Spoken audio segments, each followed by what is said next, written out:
વાગરા તાલુકાના લીંબડી અંભેલ માર્ગ ઉપર આવેલા કાંસમાં બનેલી કરુણ દુર્ઘટનામાં બે આશાસ્પદ યુવકોના મોતથી સમગ્ર લીંબડી ગામ શોકમાં ગરકાવ થઈ ગયું છે.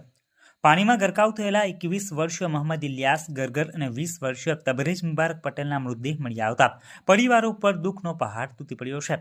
ઘટનાની જાણ થતાં જ ભરૂચ એસડીએમ, ભરૂચ નગરપાલિકાની રેસ્ક્યુ ટીમ, વાગરા પોલીસ અને સ્થાનિક તરવૈયાઓ ઘટના સ્થળે દોડી ગયા હતા અને યુદ્ધના ધોરણે શોધખોળ શરૂ કરી હતી.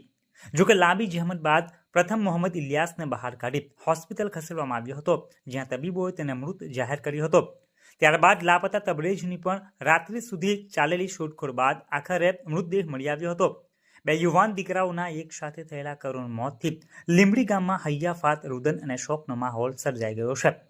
ગ્રામજનોએ પણ રેસ્ક્યુ ટીમ અને પોલીસ સાથે ખભે ખભો મિલાવી શોધખોળમાં સહકાર આપ્યો હતો. વાગરા પોલીસે ઘટનાને લઈ ગુનો નોંધી જરૂરી કાર્યવાહી હાથ ધરી છે.